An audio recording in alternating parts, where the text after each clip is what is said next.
Jadi terkait dengan rekonsiliasi ini berawal dari amanat dari Permendikbudristek 2 2022 bahwa penyaluran dana BOS reguler tahap 2 dilakukan setelah menyampaikan laporan dana BOS reguler tahap 3 2021. Selanjutnya ada PMK 119 yang mengamanatkan bahwa penyaluran dana BOS tahap 2 memperhitungkan sisa dana BOS reguler tahun 2020 dan 2021.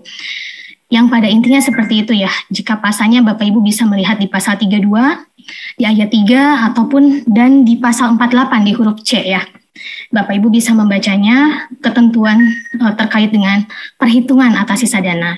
Juga di Permendagri 27 terkait dengan pedoman APBD yang tadi disampaikan oleh Pak Randi. Nah, kemudian setelah itu kami melihat gambaran. Dari sisi laporan sendiri, ternyata masih ada saja sekolah yang terlambat menyampaikan laporan sesuai dengan ketentuan. Masih ada 606.283. Dan ini juga kita minta arahan juga kepada pimpinan bahwa akan dilakukan perpanjangan. Ditunggu saja ya Bapak Ibu suratnya.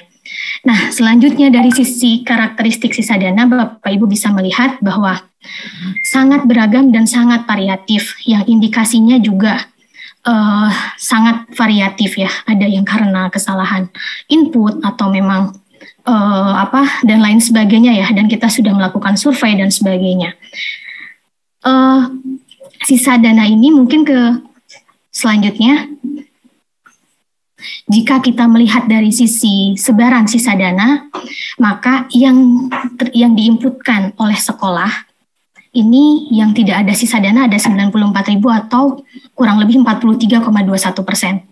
Kemudian yang sisa dananya kurang dari 10%, 0 sampai 10%, itu ada 74.805. Bapak Ibu bisa melihat kita lakukan kategori sisa dana sampai bahkan ada yang sampai lebih dari 100% sisa dananya yang tercatat oleh sekolah melalui aplikasi Bosalur ataupun aplikasi RKAS. Artinya ketika sisa dana itu sampai 100%, hal ini menunjukkan bahwa mereka bisa jadi tidak dapat penyaluran di tahap 2, tahap 3, atau bahkan mereka masih punya piutang hingga 2023. Nah, sedangkan pengakuan sekolah yang masuk kepada kami melalui layanan konsultasi dan sebagainya mengaku gitu kan sudah habis dan sebagainya lah. Nah, itulah konteks kenapa kita perlu rekonsiliasi ini dalam rangka mencocokkan atau melakukan penyesuaian. Bahkan pencatatan yang diinputkan oleh sekolah bisa menunjukkan hasil yang minus sisanya. Nah, mungkin intinya seperti itu. Selanjutnya, nah dari isu-isu tadi, skema penyelesaian ini adalah salah satunya dengan rekonsiliasi dan berdasarkan hasil koordinasi, konsolidasi dengan Kementerian Keuangan dan juga Kemendagri bahwa yang rekonsiliasi ini diperlukan. Bahkan kita juga sudah mendapatkan rekomendasi dari BPKP bahwa rekonsiliasi dengan Pemda sangat diperlukan. Jadi untuk rekonsiliasi ini kita melibatkan untuk di tingkat daerahnya adalah Dinas Pendidikan, BPKAD, dan APIP daerah. Seperti itu.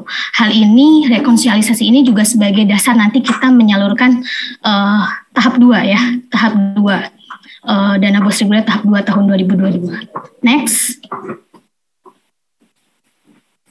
Nah, di sini adalah peran dari para pihak ya dalam hal rekonsiliasi ini, bahwa nanti rekonsiliasinya sebenarnya pada saat teknisnya ini adalah diserahkan kepada pemerintah daerah setempat gitu ya, oleh Dinas Pendidikan, BPKAD, APIP daerah gitu. Kemudian hanya kita meminta Dinas Pendidikan ini adalah yang melakukan penginputannya ke dalam sistem yang kita sediakan. Next.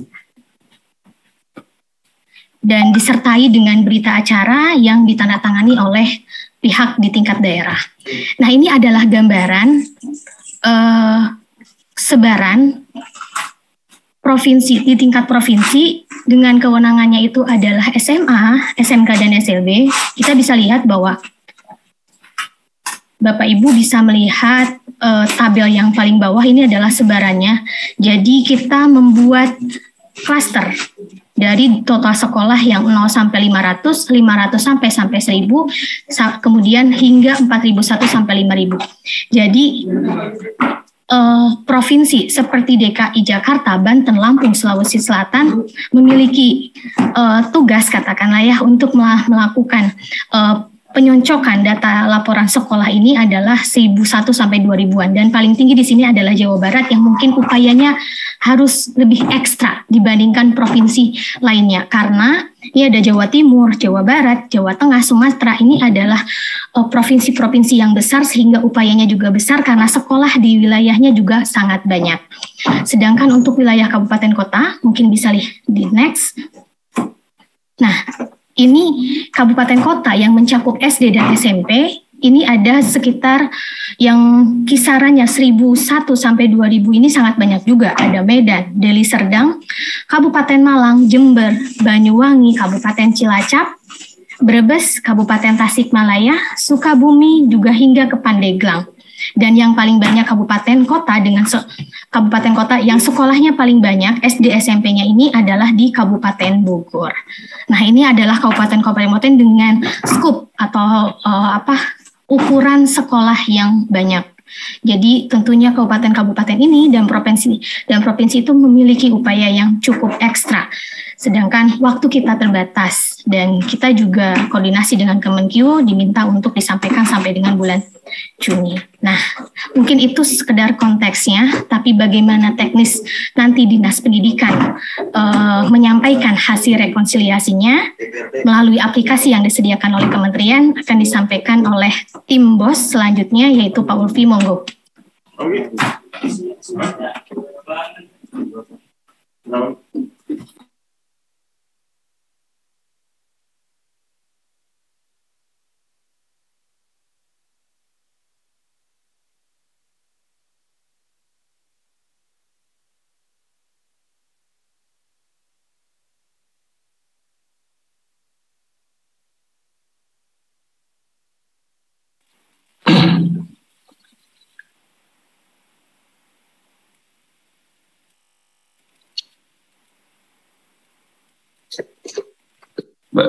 Mbak Tri? Ya, kita dengar jelas Mas Sufi. Silakan Mas Sufi.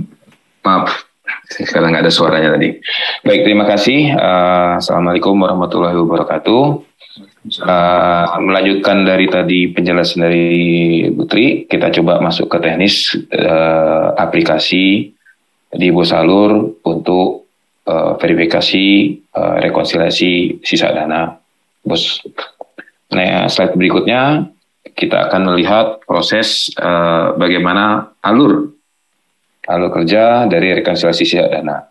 Kalau kita lihat dari posisi sebelah kiri itu ada set design policy adjustment, di mana poin 1 data penyaluran BOS dan data penggunaan BOS itu kita gabungkan ke dalam data konfirmasi sisa dana yang nanti sudah tersedia di Bosalur untuk seluruh dinas provinsi maupun kabupaten. Nah, data sudah tersedia di poin 2, maka nanti Dinas Pendidikan di Bosalur itu bisa mengisi penggunaan Bosalur hasil rekonsiliasi.